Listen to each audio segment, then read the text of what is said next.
ओम नमः शिवाय, जय श्री महाकाल।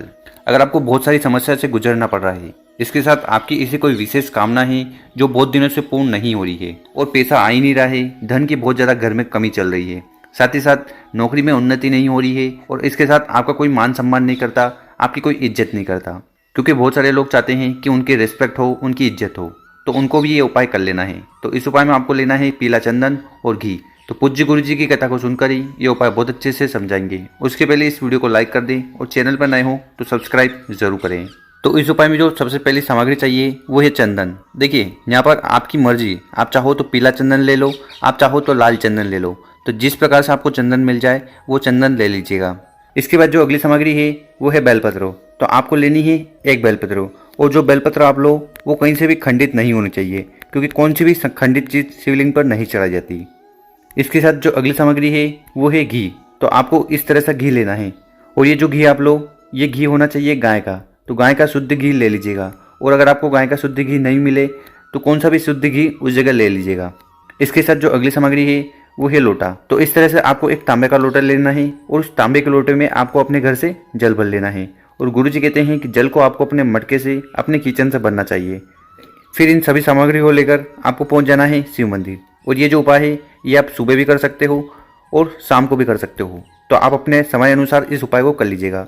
शिव मंदिर में जाकर सबसे पहले आपको नॉर्थ डायरेक्शन, उत्तर दिशा की तरफ मुंह कर खड़े हो जाना है। अब यहाँ पर बहुत सारे लोगों का सवाल होगा कि शिव मंदिर में जाकर हमें बैठकर पूजा करनी चाहिए या खड़े होकर पूजा करनी चाहिए। देखिए, तो गुरु जी कहते हैं कि जिस मंदिर में आप जा रहे हो उस मंदिर में अगर इस डमरू की आकृति वाला शिवलिंग है तो ऐसे में आपको खड़े होकर पूजन करनी है, ठीक है। और बहुत सारे शिवलिंग कैसे होते हैं, डायरेक्ट जमीन पर बने हुए होते हैं, तो ऐसी शिवलिंग की पूजन आपको बैठकर करनी है। तो इस चीज़ का आपको विशेष ध्यान रखना है। अब हमारे पास जो सामग्री है, हमारे पास से पीला चंदन, एक लोटा जल, घी और एक बेलपत्र, तो इन्हीं सभी से हमें उपाय करना है। इसके बाद क्या करना है कि जो आप अपने साथ लाल चंदन लाए हो या पीला चंदन लाए हो, जो भी चंदन लाए हो उसका आपको लेपन करना है। तो यहाँ पर हम मान लेते हैं कि हम हमारे घर से लाल चंदन लाए हैं, तो सबसे पहले आपको लाल चंदन से अच्छी तरह जो ऊपर वाली पत्ती है उस पर इस प्रकार से लेपन कर देना है। और जो बेलपत्र की पत्ती पर लेपन करोगे, ध्यान रखिएगा वो चिकनी वाली साइड होनी चाहिए। बेलपत्र की दो साइड होती है, एक चिकनी वाली और दूसरी खुरदुर वाली, तो आपको चिकनी वाली साइड पर यह लेपन करना है। इस प्रकार से आपको लेपन कर देना है ऊपर वाली पत्ती को पीले चंदन से या लाल चंदन से। इसके बाद हमारे पास जो घी है, इस घी को आपको लेपन करना है नीचे वाली जो पत्तियां हैं ना, इन दोनों पत्तियों पर, जो छोटी पत्ती है इन पर आपको घी से अच्छी तरह से लेपन कर देना है, ठीक। और लेपन करते समय आपको श्री शिवाय नमस्तुभ्यम का स्मरण करना है। तो इस प्रकार से आपको ये नीचे वाली पत्तियों को भी घी से लेपन कर देना है। इसके बाद क्या करना है, इस बेलपत्र को उठाना है और सबसे पहले आपको समर्पित करना है माता अशोक सुंदरी वाली जगह पर। तो यहाँ पर उस बेलपत्र को टच करना है और हाथ में पकड़ के रखना है, ठीक। और पकड़ते समय आपको अपनी मन की जो कामना है, जो भी इच्छा है या जो भी समस्या आपके जीवन में चल रही है उसका स्मरण कर माता अशोक सुंदरी से कामना कर लेनी है। और बेलपत्र की जो डंडी होगी वो जलाधारी की तरफ होगी, इसकी जो पत्ती होगी ये शिवलिंग की तरफ होगी। तो इस प्रकार से आपको यहाँ पर बेलपत्र टच करना है। फिर जो बेलपत्र आपने माता अशोक सुंदरी वाली जगह पर टच करवाया था उस बेलपत्र को उठाकर आपको समर्पित करना है शिवलिंग के ऊपर। तो इस प्रकार से आपको शिवलिंग के ऊपर बेलपत्र समर्पित कर देना है श्री शिवाय नमस्तुभ्यम का स्मरण करते हुए। इसकी जो डंडी होगी जलाधारी की तरफ होगी और इसकी जो पत्ती होगी आपकी तरफ होगी। तो इस प्रकार से बेलपत्र समर्पित कर देना है। और इसके बाद जो जल का लोटा आप अपने साथ लाए हो उसको भी आपको शिवलिंग के ऊपर समर्पित कर देना है श्री शिवाय नमस्तुभ्यम का स्मरण करते हुए।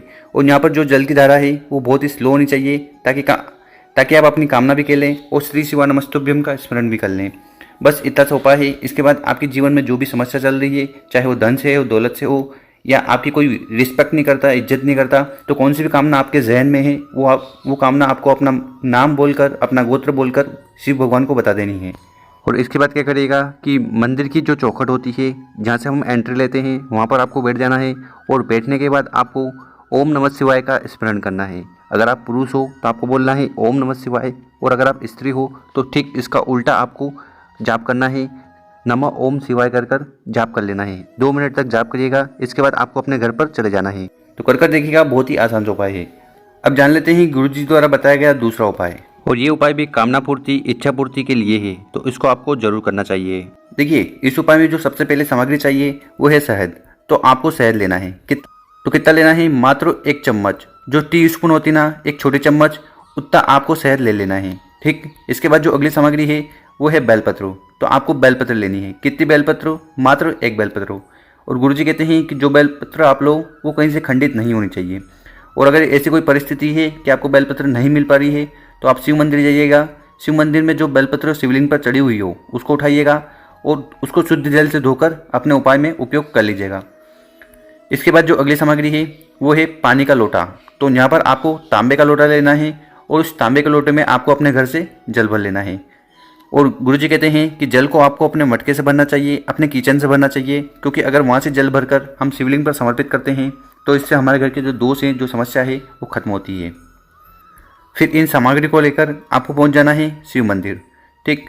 और ये जो उपाय हम बता रहे हैं ये विशेषकर आप सुबह भी कर सकते हो और शाम को भी कर सकते हो। तो किसी भी समय आप इस उपाय को कर लीजिएगा, क्योंकि ये मनोकामना पूर्ति के लिए उपाय है। तो आपकी कैसी भी मनोकामना है वो पूर्ण होगी। तो मंदिर में जाकर सबसे पहले आपको नॉर्थ डायरेक्शन, उत्तर दिशा की तरफ मुंह कर खड़े हो जाना है। उसके बाद आपको उपाय करना है। तो इस उपाय में तो यहाँ पर हमें सबसे पहले क्या करना है, हमारे पास जो शहद है ना उसको आपको अपनी उंगली में ले लेना है। उंगली में ले लिया। इसके बाद ये जो तीनों पत्ती का जब मध्य से जुड़ता है, इसके बाद जहाँ पर ये तीनों पत्ती जुड़ रही है, ठीक, गुरुजी कहते हैं कि ये जो 33 कोटि देवताओं का स्थान है, यहाँ पर तीनों पत्तियाँ जुड़ रही है। तो इस जहाँ पर ये तीनों पत्तियाँ जुड़ रही है, मिलन हो रहा है, तो यहाँ पर आपको उस शहद को इस प्रकार से लगा देना है, ठीक। तो करना क्या है, शहद को आपको अपनी अनामिका उंगली में लेना है। लेने के बाद जहाँ ये तीनों पत्तियों का मिलन हो रहा है, इस बीच वाली डंडी पर आपको शहद लगा देना है। शहद लगा दिया। इसके बाद क्या करना है, इसको आपको पकड़ना भी इस जगह से। और इसके बाद इस बेलपत्र को आपको शिवलिंग पर चढ़ाना है। और शिवलिंग पर जब भी बेलपत्र चढ़ाओ उसको पकड़ने का एक तरीका है। तो आपकी जो तर्जनी उंगली है और जो अंगूठा है, इनसे आपको बेलपत्र को पकड़ना है। और कहाँ से पकड़ना है, तो गुरुजी कहते हैं कि ये इस जगह से, इन तीनों पत्तियों का जहाँ मिलन होता है, यहाँ से आपको अपनी तर्जनी उंगली और अंगूठे से पकड़ना है। और यहाँ से पकड़कर आपको शिवलिंग पर बेलपत्र को चढ़ाना चाहिए। इसके बाद उस बेलपत्र को उठाना है और उसको आपको शिवलिंग के ऊपर समर्पित कर देना है, श्री शिवाय नमस्तुभ्यम का स्मरण करते हुए, ठीक। और यहाँ पर आप ध्यान रखिएगा कि इसकी जो डंडी होगी वो जलाधारी की तरफ होगी, इसकी जो बत्ती होगी वो आपकी तरफ होगी। तो इस तरह से आपको ये बेलपत्र समर्पित कर देना है। साथ ही साथ आपके मन में जो भी कामना है, जो भी इच्छा है, या जो भी समस्या है, या ऐसा कोई विशेष कार्य है जो आप करने जा रहे हो और आप चाहते हो कि वो सफल हो, तो उस समय आपको इस उपाय को कर लेना है।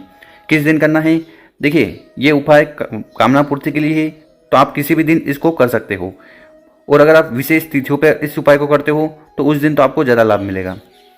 इसके बाद जो एक जल का लोटा आप अपने साथ लाते, उस जल के लोटे को उठाना है और उसको भी आपको शिवलिंग के ऊपर समर्पित कर देना है, श्री शिवाय नमस्तुभ्यम का स्मरण करते हुए।